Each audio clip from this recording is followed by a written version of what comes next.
If I were to go back to Washington, D.C., there's 4 or 5 agencies that I would draft legislation. I'm not just talking. I would draft legislation and I'd push forward an agenda to eliminate at least 4 different agencies, and I actually know them. I'm like, oops. Like EPA and, yeah. So I'll tell you the agencies I would eliminate. I would start with the Department of Education. Okay. The Federal Department of Education. The only thing that they give us is regulation, mandates, lower test scores, and handcuffs to our parents and teachers. That's all they've given us since it's been in existence. We've had No Child Left Behind. We have Common Core Standard. We have lower test scores.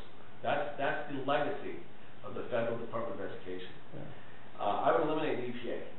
And why would I eliminate the EPA? Because the EPA is one of the biggest roadblocks we have to developing our natural resources, number 1. And number 2, for the state of Utah, talking state sovereignty, there's no need for the EPA. We have in the state of Utah an agency called the DEQ, all these alphabets. DEQ, Department of Environmental Quality. The DEQ employs Utahns, is Utah citizens, it's Utah run. They know Utah, they know our unique qualities, and they know what we need to do to protect our environment here locally. There's nobody in the EPA that knows Utah better than the people in the DEQ. Yet we have layer of bureaucracy upon layer of bureaucracy upon layer of bureaucracy that doesn't need to be there. So I would support a complete elimination of the EPA. Yeah. And let me, I had one lady say, oh, you would do that, you would just want to destroy the environment. And I said, no, let me ask the people in this room. There's about 30 people in the room. So let me ask, if the EPA was eliminated in 2 minutes, okay, 2 minutes, it's going to be gone. How many of you in this room would run out and go destroy the environment? How many of you would go start pumping gasoline into the gutter? How many of you would go chop down trees and burn down a forest? None of you. Okay? It doesn't take government, a governmental nanny state, to tell us what we need to do. We know it's right to treat the environment right. We know it's improperly littered. We know it's, that we need to take care of our environment for future generations. We don't need the federal government dictating it to us.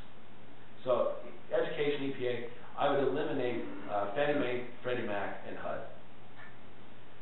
They were the ones who created this housing bubble. Now, there's one exception because I don't want you to be terrified. Okay. HUD also deals with veteran housing and VA loans. I would move that over into the Veterans Department. I'd move that and maintain that portion of it and move it to another agency. Matter of fact, I'd probably push it down to the states and allow the states to run it. But let's just say this: the HUD, Fannie Mae, Freddie Mac created the housing boom, the bubble, the housing bubble that burst, and it shattered lives in this country. And what are they doing now? They're rebuilding the bubble. They're going to do it again. It's stunning, the ignorance, and they're worse than a 2-year-old who touches the stove, gets burned, and never touches it again. At least a 2-year-old learned. They haven't even learned. So those agencies I would do away with almost immediately, if I could. And here's the interesting thing. You had talked earlier about politicians who don't go back and do anything. Well, how many times, if you've been involved, how many times have you heard a politician say they want to go back and eliminate the Department of Education? I hear just about every Republican say that they want to do that. You know when the last time was someone actually proposed eliminating the Department of Education? Ronald Reagan was president. Okay? You know when the next time will be? January of 2013, when I'm elected to take office. Okay? Good. I will not go back to Washington, D.C. and sit on my hands. Well, so many of them, I don't know if it's just an overwhelming experience. They get there and there's just so much to take in and so much to do. I just don't feel like you don't hear enough. I mean, even if, like, try and get on news stations or anything, just to have your voice out there, so something for people to hear. Yeah. Well, I think that's one of the good things that Jason's done. Yeah. Yeah. He's very out there. Yeah, he's got the guts enough to say something, and I think it's done good. I do too. Senator Mike Lee as well. Yeah. Both of them have been very visual and vocal. And I will be going back to Washington, D.C. and adding my very loud, very vocal voice to theirs. I bring unique perspective to Washington. Let me say this. You need to know something. One of the hardest things that you have to decide when deciding who to vote for, who to support in a campaign is this politician, is this candidate telling me what I want to hear because it sounds good, or are they telling me the truth, what they really feel? And in Utah, we have this thing called election year conservative. It's a mysterious creature. Because of our caucus system, everybody who's running says they're conservative. Including Mathis. Yes. Here's commercials like this. It's almost like the Loch Ness Monster, okay? And it's an election year conservative. What I want you to understand is you never have to guess where I'm going to be on an issue, because you know where I've been. When it came time to fight tax increases in Utah, I was at the forefront. When it came time to fight Obamacare, I was at the forefront. When it came time to fight the big labor unions trying to take over businesses, I was at the forefront. When it came time to push back against the federal government and return power to the states, I was at the forefront. And I have no intention of retreating when I go to Washington, D.C. I intend on being there only for a short period of time. I know everyone says that. Everybody says that, yeah. Everyone says that. The reason I mean it is because my wife will leave me if I'm not. My wife has sacrificed so much. My wife is my dearest friend. And she has given up so much to allow me to run for office. And I had committed to her that I would serve a top-end maximum of 12 years in office. And then I'm going to leave. And we'll find somebody else who can take my place. I'm not the only one that can do the job. We can find somebody else. But right now I believe that I'm the right person for this particular district and right now for this time. I have the experience fighting leadership. I have the experience fighting my own party. I won't go back there and go along and get along. That's not right. It's not what I do. I don't stand in awe of other politicians, and I don't get starstruck. And so I want you to know that. That's important for you to know.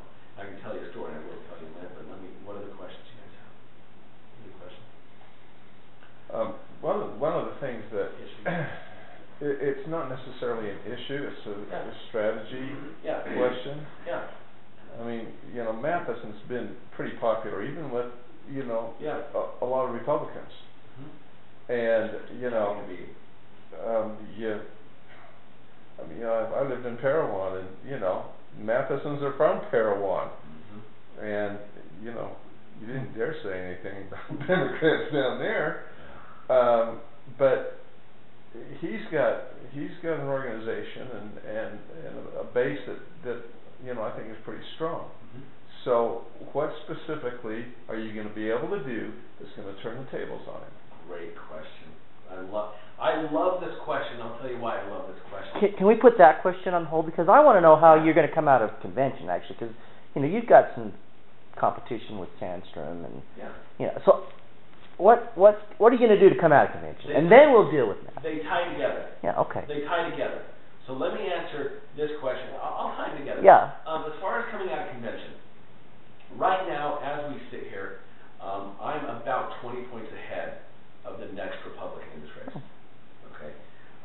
And I have no intention of slowing down. Worst case scenario, unless the world implodes, for us, is the primary. We get out of convention in the primary pretty much guaranteed. And we're not taking any guarantees. I mean, I am putting in, I work on the campaign from 6 in the morning until midnight. And answering, now you think, what are you doing late at night? Well, I'm answering emails. Answering emails that I didn't get to answer throughout the day. What am I doing early in the morning? I'm answering emails. And then after 8:30 hits, I start on the phone. What do you do to earn a living? Okay, I own a small business. I've owned a small business since 2002. It's called ZDI Tactical Consulting. Because I left full-time law enforcement in 2008, and I've